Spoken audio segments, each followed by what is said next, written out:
Hello dear students.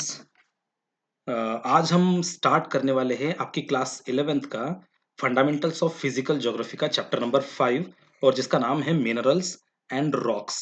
तो इस chapter को स्टार्ट करने से पहले मैं आपको बता दूं कि मिनरल्स और रॉक्स की हम यहाँ पर डिटेल में स्टडी करने वाले हैं। तो चलिए स्टार्ट करते हैं मिनरल्स एंड रॉक्स के बारे में। इस लेसन को स्टार्ट करने से पहले मैं आपको एक चीज बताना चाहता हूँ। मिनरल्स हमें कहाँ से मिलते हैं? मिनरल्स हमें रॉक्स में से मिलते हैं, पत्थरों में से, है ना। जैसे हम मिनरल्स में बात करें, मेटेलिक, नॉन मेटेलिक, किसी भी मिनरल की, गोल्ड हो, सिल्वर हो, आयरन ओर हो, चाहे वो फॉसिल फ्यूल्स हो, ये हमें रॉक्स में से मिलते हैं। और रॉक किससे बनते हैं? तो रॉक मैग्मा से बनते हैं, है ना। तो चलो स्टार्ट करते हैं, शुरुआत करेंगे।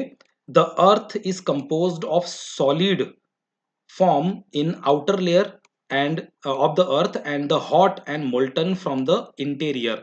देखिए हमने लास्ट चैप्टर में पढ़ा था कि पृथ्वी के अंदर जो कोर है, उस कोर का इनर पार्ट जो है वो लिक्विड है और आउटर पार्ट जो है वो सॉलिड है। देखिए solid form in the outer layer, पृथ्वी के आउटर पार्ट सॉलिड है और इनर पार्ट जो है वो लिक्विड है, मोल्टन है। ये हम पहले ही पढ़ चुके थे, है ना। 98% of the total crust of the earth is composed of 8 elements. पृथ्वी का जो क्रस्ट है, ये जो हमने पृथ्वी के इंटीरियर की एक फिगर पढ़ी थी इस तरह से, जिसमें सबसे पहला लेयर होता है क्रस्ट, दूसरा लेयर होता है मेंटल और तीसरा लेयर होता है core.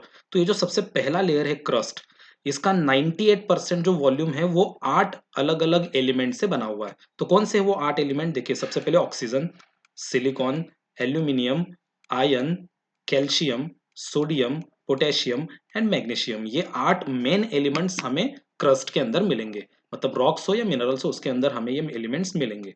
And the rest is constituted, और बचे हुए कौन से हैं? 8 तो ये मेन है जो 98% है, ओके। तो बचे हुए 2% में कौन कौन है? दो titanium, hydrogen, phosphorus, manganese, sulphur, carbon, निकल और भी ढेर सारे ऐसे अलग अलग मिनरल्स है जो बचे हुए 2% में मिलेंगे। तो मेन पॉइंट हमें पता चलता है कि अपनी पृथ्वी का जो क्रस्ट है, उस क्रस्ट का 98% पार्ट 8 इंपॉर्टेंट एलिमेंट से बना हुआ है ना। अभी ये एलिमेंट्स क्या होते हैं? The elements combine with other elements. अब ये एलिमेंट्स मतलब जो हमने अलग अलग मिनरल्स यहाँ पे देख लिए, पोटेशियम, सोडियम वगैरह वगैरह। तो एक एलिमेंट दूसरे एलिमेंट के साथ अगर जुड़ जाता है तो एक पर्टिकुलर सब्सटेंस तैयार होता है। इमेजिन करो कि दो एलिमेंट अगर जुड़ गए कोई भी, तो उसमें एक पर्टिकुलर सब्सटेंस बनेगा और इसी सब्सटेंस को हम मिनरल्स कहते हैं।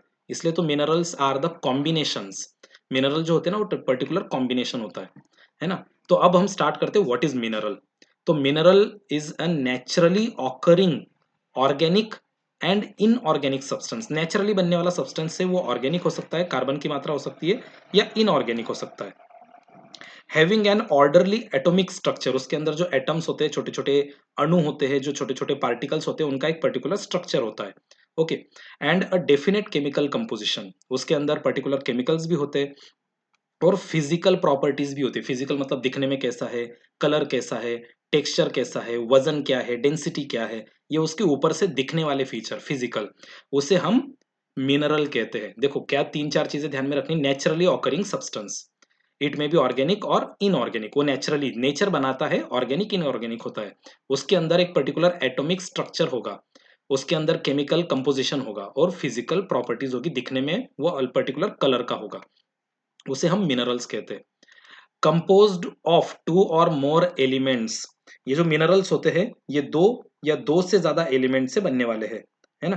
तो इसलिए हमने यहाँ पे लिखा है कंपोज्ड ऑफ टू और more elements, but sometimes single element minerals are also found. कभी कभी सिंगल एलिमेंट मिनरल्स भी हमें मिल जाते हैं। तो सिंगल एलिमेंट मिनरल्स कौन से हैं? जैसे सल्फर सिंगल एलिमेंट मिनरल है, दो मिनरल का कंबाइन होने की जरूरत नहीं है। ये देखिए हमने क्या पढ़ा था कि दो मिनरल जब कंबाइन हो जाएंगे, यहाँ पे कंपोज्ड ऑफ टू और मोर, दो से ज्यादा मिनरल्स कंबाइन हो सकते हैं, लेकिन कभी कभी सिंगल एलिमेंट मिनरल्स भी होते हैं। Sulphur, copper, silver, gold, graphite और भी है ढेर सारे, बहुत लंबी लिस्ट है। ये सिंगल एलिमेंट मिनरल्स है, ओके। अब आगे हम आते हैं। मिनरल्स की हमने बात कर दी। सबसे पहले हमने क्या बात की कि अपनी पृथ्वी का जो क्रस्ट है वो 98% क्रस्ट एट आठ अलग अलग एलिमेंट से बना हुआ है। और एक या दो दो एलिमेंट अगर जुड़ जाए तो दो एलिमेंट जुड़ने के बाद मिनरल बनता है, ओके। और कुछ सिंगल एलिमेंट मिनरल्स भी होते हैं, कुछ टू एलिमेंट्स मिनरल भी होते हैं। तो ये सिंगल एलिमेंट मिनरल्स के नाम हमने पढ़ लिए। अब हम आगे बढ़ते हैं, मिनरल्स के बारे में स्टडी करते हैं। आज तक हम 2000 अलग अलग प्रकार के मिनरल्स आइडेंटिफाई कर चुके हैं, उनको नाम दे चुके हैं। देखिए नेम्ड एंड आइडेंटिफाइड, हम उनको आइडेंटिफाई कर चुके हैं कि ये जो मिनरल है ये गोल्ड है, ये मिनरल पोटेशियम है, या फिर ये जिप्सम है, मेटल है या मिनरल है ना। तो उसको हम आइडेंटिफाई कर चुके हैं, उनका नाम दे चुके हैं, जो अपने पृथ्वी के क्रस्ट में से हमने निकाले थे। बट ऑलमोस्ट जितने भी आप मिनरल्स देखोगे उन मिनरल्स के अंदर 6 से लेकर 8, 6 to 8 मेजर मिनरल ग्रुप्स आपको मिलेंगे, है ना। 6 major mineral groups that are known as major rock forming minerals. Total 6 से लेकर 8 इंपॉर्टेंट रॉक फॉर्मिंग मिनरल्स मिलते हैं, क्योंकि मिनरल से ही रॉक बनता है ना। सबसे पहले एलिमेंट्स, एलिमेंट्स से मिनरल और मिनरल से रॉक। तो ये जो रॉक्स होते हैं ना, इसके अंदर आपको जनरली 6 से लेकर 8 एलिमेंट्स, 6 से लेकर 8 मिनरल्स मिलेंगे। तो कौन से 6 से लेकर 8 मिनरल्स हो सकते हैं? तो उसमें feldspar, quartz, amphiboles, mica, olivine, garnet, calcite and pyroxenes, है ना। तो फेल्सपर हो सकता है, क्वार्ट्ज हो सकता है, देन एम्सिबोल्स हो सकता है, मिका जो इलेक्ट्रिकल इंडस्ट्रीज में हम यूज करते हैं, देन ओलिविन हो सकता है, गार्नेट हो सकता है, कैल्शिएट हो सकता है, या पायरोक्सिन हो सकता है। तो ये अलग अलग 8 मेन मिनरल्स है जो हमें रॉक्स में मिलेंगे। तो मैक्सिमम रॉक्स जो होते हैं वो 8 मेन मिनरल्स से बनते हैं, इसलिए कहा जाता है कि मेजर रॉक फॉर्मिंग मिनरल्स। आप कोई भी रॉक निकालो, इनमें से कोई ना कोई आपको मिनरल उसमें मिल ही जाएगा। Source of minerals is hot magma. ये मिनरल बनते किस चीज से? तो मैग्मा से बनते हैं, है ना। जमीन के अंदर से मैग्मा निकलता है, गरम मोल्टेड लाल कलर का मैग्मा निकलता है जमीन के अंदर से। अगर वो जमीन के अंदर रहा तो मैग्मा कहते हैं, और जमीन के ऊपर आ गया तो लावा कहते हैं। अब ये जो मैग्मा है, ये मैग्मा ठंडा होता है। ठंडा होने के बाद उसके अंदर क्रिस्टल्स बनते हैं, क्रिस्टल्स ऑफ मिनरल्स। मैग्मा के अंदर मिनरल्स के क्रिस्टल, क्रिस्टल मतलब छोटे छोटे पीस, छोटे छोटे पीस बनते हैं। Crystals of minerals appear and a systematic series of minerals are formed in sequence to solidify so as to form rocks। तो इसके अंदर अलग अलग प्रकार के पर्टिकुलर क्रिस्टल बनेंगे, क्रिस्टल्स एक दूसरे से जुड़े हुए रहेंगे, इनसे मिनरल्स बनेंगे, और ऐसे 2 3 4 मिनरल्स के कॉम्बिनेशन वाला एक पत्थर बनेगा, तो ये रॉक बनेगा। तो मैग्मा के अंदर ऐसे क्रिस्टल्स बनेंगे जिससे मिनरल तैयार होगा, और 2 3 4 5 मिनरल्स के कॉम्बिनेशन वाला एक रॉक तैयार होगा, है ना। Minerals such as coal, petroleum and natural gas, ये जो है ये ऑर्गेनिक सब्सटेंसेस है जिनके अंदर कार्बन की मात्रा हमें मिलती है। अब कोल की बात करेंगे तो कोल सॉलिड फॉर्म में हमें मिलता है ना। पेट्रोलियम की बात करेंगे तो पेट्रोलियम लिक्विड फॉर्म में मिलता है, और नेचुरल गैस जो है वो गैसेस फॉर्म में हमें मिलता है। ठीक है, तो ये हो गए ऑर्गेनिक मिनरल्स। अब आगे बढ़ते हैं। जो मेन इंपॉर्टेंट मिनरल्स है, रॉक फॉर्मिंग मिनरल्स, देखो वो 6 8 9 10 हो सकते हैं, परफेक्ट नंबर हम नहीं बोल सकते। तो कौन से? देखिए फेल्सपर ऐसे दिखता है, ओलिविन ये ग्रीन कलर में, क्ले, है ना, पायरोक्सिन, देन डोलोमाइट, कैल्शिएट, कैल्शिएट देखो कैसे कांच की तरह दिख रहा है, देन माइका, इसके बहुत पतले पतले शीट होते हैं, ये देखिए पतला सा शीट यहाँ पे निकला हुआ दिख रहा है, बहुत ही पतले पतले शीट। देन एम्फीवोल, एम्जीबोल और एम्फीवोल और क्वार्ट्ज, डायमंड वाला जो पार्ट हम कहते हैं उसको। तो ये मेन 8 मिनरल्स है, या 9 most common rock farming minerals, 9। अब देखिए इसमें कॉन्ट्राडिक्शन है, नंबर में 6 है, 8 है या 9 है, तो ये 9 या 10 भी हो सकते हैं। तो ये मोस्ट कॉमन है, सबसे ज्यादा मिलने वाले मिनरल्स रॉक के अंदर, है ना। कुछ लोग 6 कहते हैं, कुछ लोग 8 कहते हैं, कुछ लोग 9 कहते हैं। तो ये जो 9 मिनरल्स है ये मैक्सिमम रॉक्स में आपको मिलेंगे। जब भी कोई रॉक निकालोगे, इनमें से कोई ना कोई मिनरल आपको उन रॉक्स के अंदर मिल ही जाएगा। ओके, अब आगे वाला पॉइंट आता है कि कोई भी मिनरल अगर हम हाथ में लेते हैं तो उसके फिजिकल कैरेक्टर क्या होते हैं। फिजिकल कैरेक्टर मतलब वो प्रथमदर्शी कैसे दिखता है। जैसे कोई अगर लड़का खड़ा हो जाता है तो वो 6 फीट ऊंचाई का है, गोरा रंग है उसका, कैसे फिजिकल फीचर हम देखते ही बोल सकते हैं ना। उसी तरह से मिनरल्स के भी कुछ फीचर्स होते हैं, ये देखिए आप यहाँ पे इमेज में देख सकते हो। उस मिनरल के पर्टिकुलर क्रिस्टल कौन से शेप के होते हैं, क्योंकि कोई भी अगर आप रॉक तोड़ोगे तो उसमें छोटे छोटे पीस निकलेंगे। तो पीस मतलब उसके क्रिस्टल कौन से आकार के वो क्रिस्टल होते हैं, क्या वो क्यूबिक आकार के होते हैं, या अलग अलग स्क्वायर में हो सकते हैं, हेक्सागोनल हो सकते हैं, आर्थोहोम्बिक हो सकते हैं, या मोनोक्लिनिक हो सकते हैं, या ट्रैक्लिनिक हो सकते हैं, ये अलग अलग प्रकार के देखिए। तो ये फेल्सपर इस प्रकार के आकार में मिलता है ना। ये यहाँ पे माइका लिखा है तो माइका मिलेगा ऐसे शीट में, ये देखिए पीछे एक शीट पड़ी है, ये देखिए माइका, ये माइका का शेप देख लो, और यहाँ पे दिखाया हुआ ये वाला शेप देख लीजिए, ये माइका का शेप इस तरह से।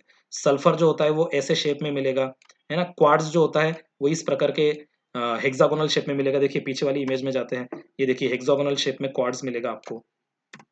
तो मिनरल का एक्सटर्नल क्रिस्टल फॉर्म कैसा होता है, ये है उसका पहला फिजिकल कैरेक्टर। तो पहला फिजिकल कैरेक्टर है एक्सटर्नल क्रिस्टल फॉर्म, मतलब वो मिनरल दिखता कौन से शेप साइज में है।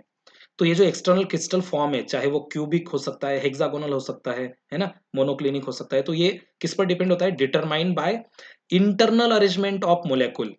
किसी मिनरल के अंदर के मोलेकुल कैसे है अरेंज हुए, अंदर अगर इस तरह से स्क्वायर स्क्वायर में है तो बाहर भी वो उसी तरह से दिखेगा, है ना, इस तरह से। सॉरी। तो अंदर वाले स्ट्रक्चर पर बाहर वाला स्ट्रक्चर डिपेंड होता है। अंदर उसके मोलेकुल, मोलेकुल मतलब छोटे छोटे अणु, छोटे छोटे उसके पीसेस, अगर वो क्यूब्स के हैं तो बाहर भी आपको वैसे ही दिखेगा, है ना। देन ऑक्टाहेड्रॉन है या हेक्सागोनल प्रिज्म है, तो जैसे अंदर का स्ट्रक्चर होता है वैसे मिनरल आपको बाहर से दिखाई देगा, उसे हम कहते हैं एक्सटर्नल क्रिस्टल फॉर्म। ये पहला फीचर हो गया। दूसरा है क्लीवेज। क्लीवेज मतलब एक पर्टिकुलर दरार मिनरल के अंदर, जैसे ये पर्टिकुलर मिनरल है, अगर इस मिनरल के अंदर यहाँ पे बीचों बीच एक दरार है, प्लेन है लेकिन, है ना, ये दरार प्लेन होती है। याद रखना क्लीवेज में और फ्रैक्चर में एक ही अंतर है कि क्लीवेज में सरफेस प्लेन होता है। फ्रैक्चर कैसे हो सकता है, मैं फ्रैक्चर आपको दिखा देता हूँ। इमेजिन करो कि ये बहुत बड़ा मिनरल है, तो फ्रैक्चर ऐसे बीच में किधर भी हो सकता है, ये देखिए ऐसे फ्रैक्चर ऐसे किधर भी टर्न ले सकता है। इरेगुलर शेप होता है फ्रैक्चर का, लेकिन क्लीवेज का शेप बिल्कुल रेगुलर होता है। Tendency to break in given directions producing relatively plane surface. Cleavage में प्लेन सरफेस तैयार होता है। ये देखिए, ये पहली इमेज देख लो आप, इसमें भी यहाँ पे ये बीच में एक दरार बनी है लेकिन सरफेस प्लेन है। यहाँ पे भी देख लीजिए, ये बीच में यहाँ दरार बनेगी, सरफेस प्लेन है। इसका भी सरफेस आपको प्लेन मिलेगा, इसका सरफेस आपको प्लेन मिलेगा। लेकिन तो कैल्शियट देख लीजिए, इसका सरफेस हमें प्लेन मिलेगा। यहाँ पे ये सरफेस प्लेन है, यहाँ ये सरफेस प्लेन है। तो क्लीवेज मतलब दरार होती है जिसका सरफेस प्लेन होता है। फ्रैक्चर की तरह नहीं, फ्रैक्चर में इरेगुलर शेप होता है ना। Result of internal arrangement of the molecule, ये मोलेकुल का इंटरनल अरेंजमेंट पे डिपेंड होता है। अगर इंटरनल अरेंजमेंट बिल्कुल प्लेन सरफेस का है इस तरह से, ये देखो ये एक पत्थर, ये दूसरा पत्थर, ये इसके बाजू में एक इस तरह का पत्थर, तो ये जो दरार है ये बिल्कुल प्लेन दिख रही है ना, ये लाइन बिल्कुल प्लेन है बीच में। तो इंटरनल स्ट्रक्चर पे क्लीवेज डिपेंड होता है। में क्लीव, क्लीव दरार इन वन और मोर डायरेक्शंस, अंदर वाले इस पे, ये देखिए अब ये इधर भी एक दरार जा रही है और एक दरार इधर जा रही है ना। इंटरनल स्ट्रक्चर पे उसकी डायरेक्शंस डिपेंड होती है। And at any angle to each other, किसी भी एंगल में जा सकती है लेकिन इंटरनल। कोई पत्थर अगर यहाँ पर है एक इस तरह से, है ना, तो ये देखिए ये अंदर एक और दरार है, तो ये इधर वाली डायरेक्शन में जा रही है लेकिन सरफेस प्लेन रहेगा। तो ये क्लीवेज मतलब दरार। और दरार कैसी रहेगी, स्ट्रेट बिल्कुल प्लेन सरफेस के साथ, है ना। अगला होता है फ्रैक्चर। अभी मैंने दरार की बात की, ये फ्रैक्चर भी एक प्रकार की दरार ही है, लेकिन इसका जो अंदर का अरेंजमेंट है वो इरेगुलर हो सकता है। आप इस फिगर में देख सकते हो कोई भी रेगुलर सरफेस प्लेन नहीं है। ये देखिए ये साइज हो गई, शेप हो गया, ये शेप हो गया, इरेगुलर शेप है इसके, कहीं से भी किधर से भी दरार आपको दिख रही है ना। Internal molecular arrangements so complex. Fracture के अंदर जो अंदर वाला मोलेकुलर अरेंजमेंट होती है, अंदर वाले जो उसके छोटे छोटे पीसेस होते हैं वो बहुत कॉम्प्लेक्स होता है। There are no planes of molecule, ये अंदर वाले मोलेकुल प्लेन नहीं है, मतलब ऐसा प्लेन सरफेस नहीं है उसका, वो ऊपर नीचे दाएं बाएं किधर भी फ्रैक्चर हो सकता है ना, इस तरह से। The crystal will break in an irregular manner. Irregular, ये देखिए ये इरेगुलर मैनर है और ये रेगुलर मैनर है। प्लेन सरफेस में अगर दरार पड़ती है रेगुलर, और इरेगुलर है तो फ्रैक्चर, तो इसे बोलेंगे फ्रैक्चर, इसे बोलेंगे क्लीव। अगर ऐसे बिल्कुल ऊपर से नीचे स्ट्रेट जाती है तो cleave. Okay. Not along plane of cleavage. Cleavage में बिल्कुल प्लेन के साथ वो दरार होती है, लेकिन फ्रैक्चर में इरेगुलर दरार हो सकती है। नेक्स्ट आता है मिनरल्स के जो फिजिकल फीचर है, वो अगला फीचर है लस्टर, चमक। कि वो मिनरल चमकता है कि नहीं, उसकी चमक कैसी होती है, क्या वो बहुत ज्यादा डल है या सिल्की है या फिर मिल्की है। अलग अलग प्रकार से पर्ल, पर्ल कैसे होते हैं, चमकते हैं लेकिन बहुत ज्यादा आंखें बंद करनी पड़ेगी इतने नहीं चमकते, है ना। डायमंड अलग प्रकार से चमकते हैं, कॉपर अलग प्रकार से चमकते हैं। तो चमक, लस्टर, ये भी हर एक मिनरल का एक पर्टिकुलर पहचान है, कैरेक्टर है, फीचर है, फिजिकल फीचर है ना। तो appearance of a mineral without regard to colour, इसमें कलर की बात नहीं करनी, हमें चमक देखनी है बस। Each mineral has a distinctive lustre, हर एक मिनरल का एक पर्टिकुलर चमक होती है। कोई मेटेलिक की तरह चमकता है, मेटल की तरह, कोई सिल्की चमक होती है किसी को ग्लॉसी होती है। ये देखिए कॉपर की चमक देख लीजिए आप, सिल्वर कितना ज़्यादा चमक रहा है देखिए, गोल्ड की चमक देख लीजिए, आयरन भी चमकता है एक प्रकार से, नया अगर आयरन रहा तो, है ना? ये पर्टिकुलर मेटल है जिसकी चमक सिल्की है ना? ये मेटेलिक मिनरल्स है, मैं ये मेटेलिक मिनरल्स की भी चमक दिखा रहा हूँ और ये नॉन मेटेलिक है ना? ये देखिए ग्रीसी चमक है यहाँ पे, ये थोड़ी डल है, ये कोई particular non metallic I think coal हो सकता है, तो डल है, ज़्यादा चमक उसमें है नहीं इतनी कुछ, है ना? किसी की वैक्सी, तो अलग-अलग प्रकार से चमक पर्टिकुलर मिनरल की हो सकती है। अगला आता है कलर।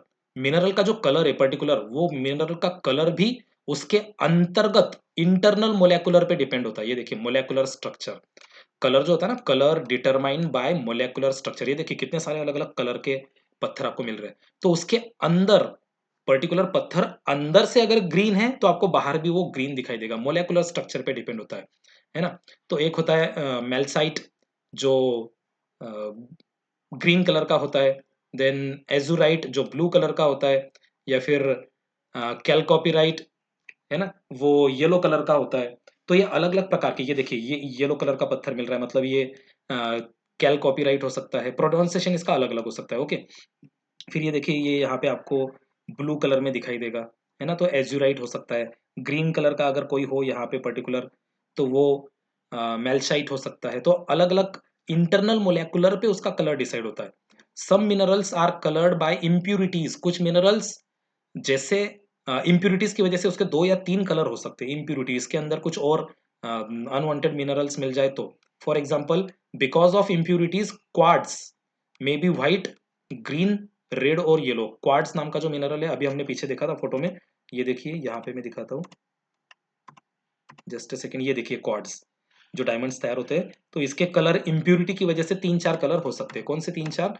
ये देखिए अभी मैं बता रहा हूँ, यहाँ पे व्हाइट हो सकता है, ग्रीन हो सकता है, रेड हो सकता है, येलो हो सकते हैं डायमंड्स, है ना?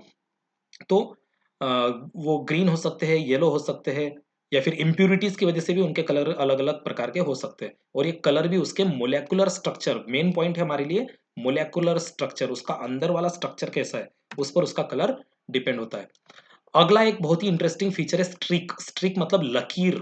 किसी भी पत्थर को उठा के अगर मैं पेपर पे लकीर खींचता हूँ, ये देखिए ये ब्लैक कलर का पत्थर है, इसकी लकीर का कलर देखो कैसा है। और ये थोड़ा ब्राउन कलर का पत्थर है, लेकिन इसकी लकीर ज्यादा ही डार्क ब्राउन है। तो कुछ ऐसे पत्थर होते हैं जैसे दिखते हैं ना, तो लकीर भी उसी कलर की होती है, लेकिन कुछ पत्थर ऐसे होते हैं दिखते कुछ और कलर के हैं, लेकिन लकीर कुछ और कलर की बनती है। देखिए colour of a ground powder, ये उस एक प्रकार से उसका पाउडर ही है। पेपर पे रगड़ने के बाद ये उसका एक प्रकार से पाउडर ही दिखाई दे रहा है हमें, है ना? तो ground powder of any mineral, streak मतलब क्या, ग्राउंड पाउडर, लकीर हम खींचते हैं ना streak, it may be of the same colour. कुछ पत्थरों की जो लकीर होती है, ग्राउंड पाउडर होता है, रगड़ने के बाद उसका पाउडर और पत्थर एक ही कलर के दिखते हैं एज द मिनरल, और मे डिफर, लेकिन कभी कभी अलग भी होते हैं, है ना? Malachite is green and gives green streak. Malachite नाम का जो पर्टिकुलर मिनरल है वो दिखने में भी ग्रीन है और लकीर भी ग्रीन आती है, लेकिन फ्लोराइड जो है वो इज पर्पल और green but gives a white streak. दिखने में वो पर्पल होता है या ग्रीन होता है। अगर आप सर्च करोगे तो आपको फ्लोराइड के कलर, मैंने यहाँ पे दिखाया था शायद पीछे, यहाँ पे fluoride, let us see, just a second. इसमें फ्लोराइड नहीं है, इसमें फ्लोराइड नहीं है, मैं आपको दिखाऊंगा फ्लोराइड का कलर। तो फ्लोराइड जो होता है वो दिखने में पर्टिकुलर आपको पर्पल या ग्रीन हो सकता है, लेकिन उसकी जो लकीर बनेगी वो व्हाइट कलर की बनेगी। तो स्ट्रिक जो है ये भी एक पर्टिकुलर फिजिकल फीचर है, उसको रगड़ने के बाद उसका पाउडर कौन से कलर का बनता है, लकीर, वो उससे भी हमें पता चल जाता है। ट्रांसपेरेंसी, ये भी बहुत इंपॉर्टेंट पॉइंट बन जाता है। किसी भी मिनरल से हम आर पार देख सकते हैं क्या, तो आर पार अगर देख सकते हैं तो ट्रांसपेरेंट है। अगर उसमें से एंगल रेज, अगर इस तरह से रेज का एंगल चेंज हो जाता है तो ट्रांसक्लंट है। और बिल्कुल भी आर पार नहीं देख सकते तो ओपेक है। देखिए ट्रांसपेरेंट, ट्रांसपेरेंसी, ट्रांसपेरेंट, तो पहले प्रकार का रॉक होता है ट्रांसपेरेंसी के अंदर ट्रांसपेरेंट, जिसमें हम लाइट के जो किरण होते हैं वो आर पार जा सकते हैं। Light rays pass through so that object can be seen plainly. जैसे कांच अगर होता है तो कांच में से हम आर पार देख सकते हैं ना, तो ट्रांसपेरेंट है।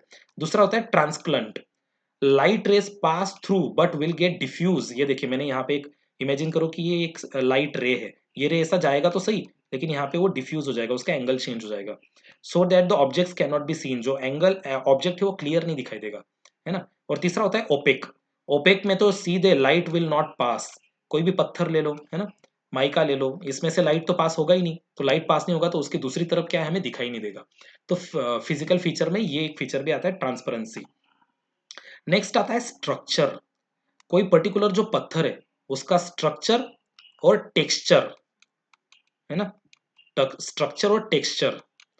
तो स्ट्रक्चर की बात करेंगे तो स्ट्रक्चर मतलब लेयर्स, है ना, पत्थरों के अंदर लेयर हो सकते हैं। ये देखिए, ये अलग अलग लेयर दिख रहे हैं आपको, ये पहला लेयर, ये पत्थर की मैं बात कर रहा हूँ, है ना, इसमें देखो अलग अलग लेयर आपको दिख रहे हैं, ये हो गया स्ट्रक्चर। और टेक्सचर की बात करेंगे तो टेक्सचर मतलब उस पत्थर के अंदर छोटे या बड़े दाने हैं, उसके अंदर जो मोलेकुल्स है वो छोटे हैं या बड़े हैं, टेक्सचर। तो structure particularly arrangement of individual crystal, एक एक क्रिस्टल, एक एक दाना, अगर हम पत्थर को तोड़ दे तो तोड़ने के बाद उसमें से छोटे छोटे पार्टिकल्स निकलेंगे। तो क्या वो पार्टिकल बहुत छोटे मतलब फाइन है, मीडियम साइज के हैं, या थोड़े बड़े दाने गेहूं के दानों की तरह या उससे भी बड़े बड़े हैं, है ना, चाहे वो ग्रेन की तरह है या फाइब्रस है, बिल्कुल पतले से धागे की तरह। सेपरेबल, एक दूसरे से सेपरेट हो सकते हैं। डाइवर्जेंट, एक दूसरे से हम उनको अलग कर सकते हैं। रेडिएटिंग, क्या उसमें से सनरेज या लाइट रेज जा सकते हैं, पार हो सकते हैं। तो पत्थर के अंदर लेयर्स है कि नहीं, वो हो गया स्ट्रक्चर। और पत्थर के अंदर जो पर्टिकुलर क्रिस्टल्स है वो क्रिस्टल्स छोटे हैं, मीडियम है या बड़ी साइज के, वो हो गया टेक्सचर। तो ये भी पत्थरों का एक फीचर है। सेडिमेंट्री रॉक में हम देखते हैं बहुत सारे लेयर, ये देखिए यहाँ पे भी अलग अलग प्रकार के लेयर्स हमें मिल रहे हैं। अब ये जो ब्रेसिया है इसके अंदर देखिए हमें छोटे छोटे ग्रेन, कोर्स कोर्स साइज के यहाँ पे छोटे छोटे मोलेकुल्स मिल रहे, दाने मिल रहे, छोटे छोटे टुकड़े दिखाई दे रहे। अगर इसको तोड़ेंगे तो इसमें से ये छोटे छोटे पीसेस निकलेंगे। तो ये हो गया स्ट्रक्चर। स्ट्रक्चर मतलब लेयर, और टेक्सचर मतलब इसके अंदर वाले मोलेकुल्स। हार्डनेस भी एक रॉक का बहुत इंपॉर्टेंट फीचर है। कुछ रॉक्स बिल्कुल बहुत सॉफ्ट होते हैं और कुछ बहुत ज्यादा हार्ड होते हैं, तो उनको हमने पर्टिकुलर डिग्री देके रखी है 1 से लेकर 10 तक, है ना। तो hardness, relative resistance being scratched. कोई भी पत्थर अगर हम दीवार पे रगड़ते हैं तो उसका रेजिस्टेंस क्या है, अगर वो नरम होगा तो बहुत जल्दी खत्म हो जाएगा, या वो दीवार को हम टच कर देंगे, और अगर वो हार्ड होगा तो फ्रिक्शन तैयार होगा अच्छी तरह से। रेजिस्टेंस मतलब उसकी सहन करने की क्षमता, ढकेलने की क्षमता ज्यादा रहेगी।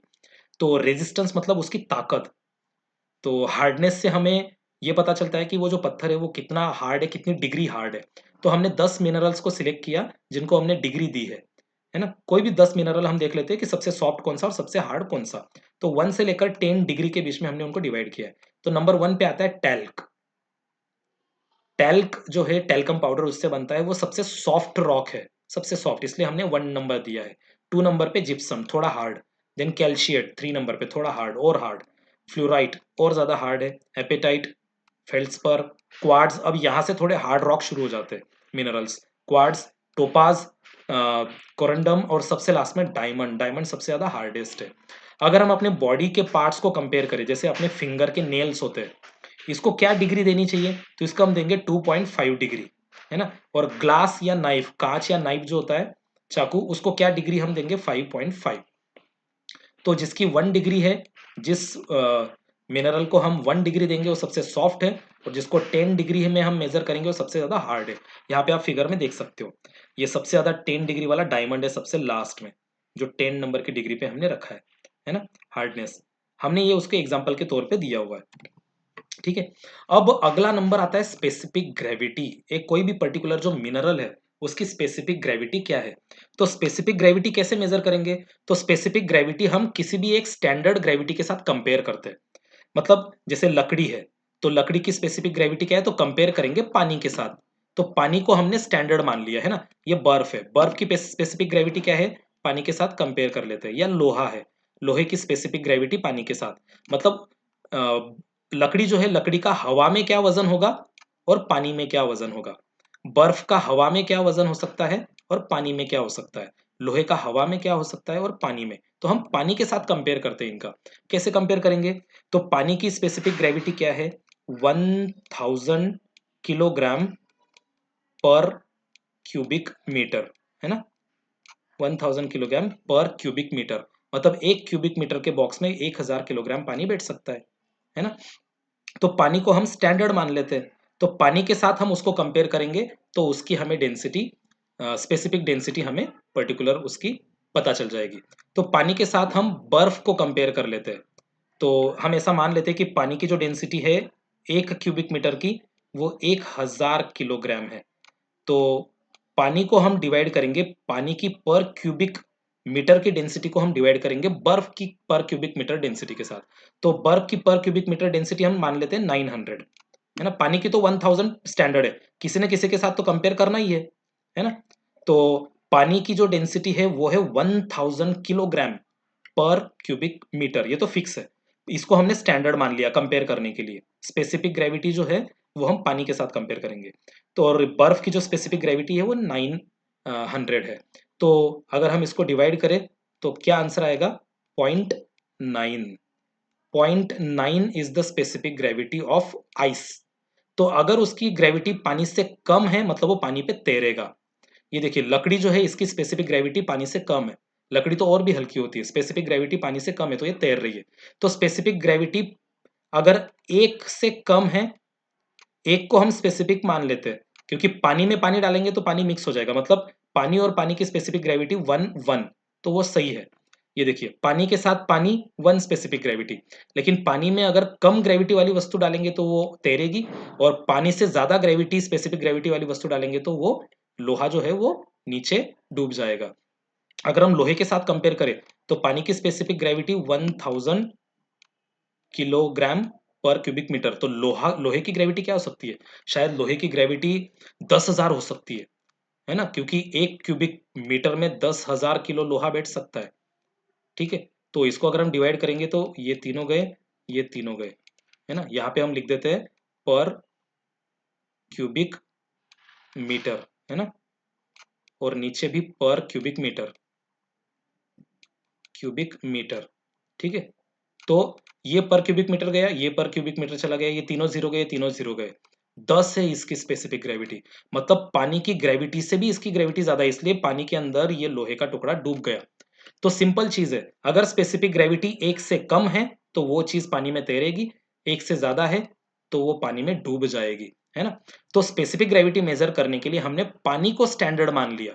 पानी को स्टैंडर्ड माना, किसी न किसी चीज को स्टैंडर्ड मानना होता है। जैसे अगर हम मेजर करना चाहते हैं कि कौन सा स्टूडेंट टॉल है और कौन सा स्टूडेंट हाइट में शॉर्ट है, तो हम किसी भी एक बच्चे के साथ कंपेयर कर लेते हैं कि ये जो बच्चा है ये 5 फीट है, तो इस बच्चे के साथ कंपेयर करते हैं, जो इस बच्चे से ज्यादा वो टॉल, जो इस बच्चे से कम वो शॉर्ट। तो उस बच्चे को हमने क्या मान लिया? स्टैंडर्ड मान लिया। रमेश नाम का बच्चा होगा, अजय नाम का बच्चा होगा, तो अजय से जिसकी हाइट ज्यादा वो टॉल, अजय से जिसकी हाइट कम वो शॉर्ट। तो अजय को हमने क्या मान लिया? स्टैंडर्ड। उसी तरह से हमने पानी को यहाँ स्टैंडर्ड मान लिया। इससे स्पेसिफिक ग्रेविटी क्या बनेगी? The ratio between the weight of a given object and the weight of an equal volume of water. देखो रेशो है, वॉल्यूम, जितने वॉल्यूम का वो पर्टिकुलर ऑब्जेक्ट है उसका, और उतने ही वॉल्यूम का पानी। तो देखो कभी कभी जिस वॉल्यूम का पानी है उस वॉल्यूम की लकड़ी, पानी का वजन ज्यादा हो सकता है, लकड़ी का वजन कम हो सकता है वॉल्यूम में, है ना। अगर हम कोई भी पर्टिकुलर एग्जांपल ले ले कि एक पर्टिकुलर लकड़ी का टुकड़ा है 1 क्यूबिक मीटर साइज का, और 1 क्यूबिक मीटर पानी है, तो पानी का वजन तो ज्यादा है ना, 1 क्यूबिक मीटर, लकड़ी हल्की है। तो पानी का वजन ज्यादा है, लकड़ी हल्की है, तो लकड़ी पानी में तैरेगी। अगर लकड़ी का वजन भी पानी के बराबरी का हो जाए तो रेशो क्या बन गया? 1। मतलब जितना वजनदार पानी है उतनी वजनदार लकड़ी है, इसलिए 1 रेशो बन गया। अगर रेशो 1 रहेगा तो फिर वो इस तरह से रहेगा। ये देखिए बर्फ, ये जो सेकंड इमेज है ना, ये सेकंड इमेज में आप यहाँ पे बर्फ देख लीजिए, बर्फ का वजन और पानी का वजन सेम रखा है, इसलिए स्पेसिफिक ग्रेविटी यहाँ पे 1 है ना, पर्टिकुलर वॉल्यूम में। तो हमें रेशो निकालना है, the ratio between given object, कोई भी वस्तु हो, लकड़ी हो, बर्फ हो या लोहा हो, उसका जो वॉल्यूम है, उसकी जो साइज है, उसी साइज में कितना पानी बैठता है। 1 क्यूबिक मीटर में कितनी लकड़ी बैठती है, तो 1 क्यूबिक मीटर में कितना पानी बैठता है। तो 1 क्यूबिक मीटर में सिर्फ 200 किलो लकड़ी बैठी, और 1 क्यूबिक मीटर में कितना पानी बैठ गया? 1000 किलो पानी। तो 200 किलो लकड़ी और दूसरी तरफ 1000 किलो पानी, साइज सेम है, 1 क्यूबिक मीटर 1 क्यूबिक मीटर, तो लकड़ी तो हल्की निकली ना। इसे लकड़ी की स्पेसिफिक ग्रेविटी 1 से कम। अगर पानी के बराबरी का वजन वाला वस्तु है, पानी का वजन भी 1000 किलो और सामने वाली वस्तु का भी 1000 किलो, तो ग्रेविटी सब दोनों की सेम हो गई।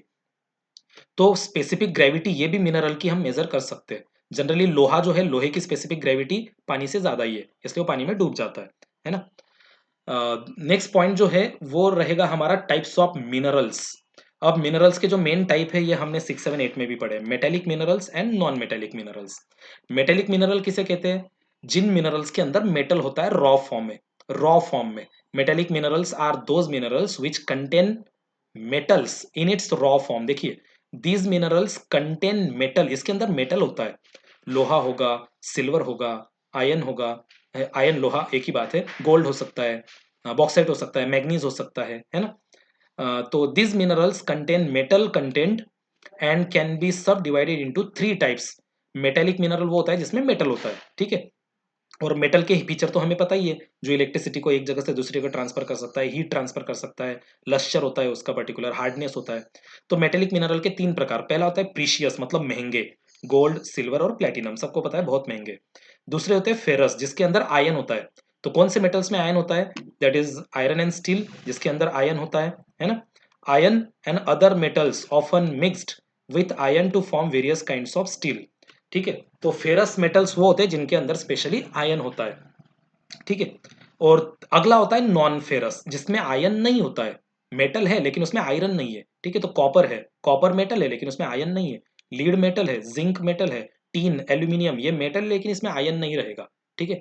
तो आयन जिसमें होगा दैट इज फेरस मेटल्स। तो तीन प्रकार हमें पता चल गया, पहला है प्रीशियस महंगे वाले मेटल, फेरस जिसमें आयरन होता है, नॉन फेरस जिसमें आयरन नहीं होता है। नॉन मेटेलिक मिनरल्स तो वो है जिसमें मेटल ही नहीं होता है, मतलब ना ये हीट ना ये इलेक्ट्रिसिटी कैरी कर सकते, ना इनके अंदर लश्चर होता है, होगा भी तो अलग प्रकार का होगा, हार्डनेस नहीं होता है। This minerals do not contain metal, in minerals के अंदर मेटल होता ही नहीं, जैसे सल्फर है इनके अंदर मेटल नहीं है, फॉस्फेट में मेटल नहीं है, नाइट्रेट में मेटल नहीं है। माइका होता है जो हमारी इलेक्ट्रिकल इंडस्ट्रीज में यूज होता है, जो मीटर होता है ना अपने घरों में, इलेक्ट्रिक मीटर जिसमें फ्यूज होता है, उसमें माइका होता है ना। तो माइका के अंदर मेटल है ही नहीं, इसलिए तो हम माइका इलेक्ट्रिसिटी को रेजिस्ट करता है। हम माइका का वो फ्यूज हाथ में लेके भी लगा सकते हैं तो हमें शॉक नहीं लगता है, क्योंकि वो इलेक्ट्रिसिटी को पास नहीं होने देता है। So these are examples of non metallic minerals. Okay, cement जो है इसके अंदर चूना होता है, लाइमस्टोन, तो लाइमस्टोन क्या है? नॉन मेटेलिक मिनरल है। Cement is a mixture of non metallic mineral, है ना। इसलिए तो अपने घरों में हम उसको यूज करते हैं, ठीक है। तो आज के लिए हम लोग इतना ही पढ़ेंगे। नेक्स्ट पार्ट जो है उस नेक्स्ट पार्ट में हम लोग पढ़ने वाले हैं रॉक्स, और रॉक्स के कुछ इंपॉर्टेंट टाइप्स। ओके, वो भी मैं आपको दिखा देता हूँ, रॉक्स और रॉक्स के इंपॉर्टेंट टाइप्स आगे वाले वीडियो में रहेगा। ये देखिए, rocks and types of rocks and how they form. लेकिन उसके पहले एक और हम लास्ट में एक स्लाइड देख लेते हैं, metallic minerals and non metallic minerals के कुछ एग्जांपल दिखा देता हूँ आपको। ये देखिए, मेटेलिक मिनरल में हमारा गोल्ड, कॉपर, आयन, ये मेटेलिक मिनरल है जिसमें मेटल होता है। और नॉन मेटेलिक में देखिए माइका, सॉल्ट, ग्रेनाइट, लाइमस्टोन, ये नॉन मेटेलिक मिनरल है, ठीक है। तो डियर स्टूडेंट्स, आज के लिए अपना इतना ही पार्ट है। नेक्स्ट वीडियो में भी मैं जल्द से जल्द आपके लिए अपलोड कर दूंगा। आप इस वीडियो को भी पूरा देखिए और नेक्स्ट वीडियो को भी देखिए, तो ये चैप्टर आपको पूरी तरह से समझ में आ जाएगा। Okay, thank you very much, bye bye.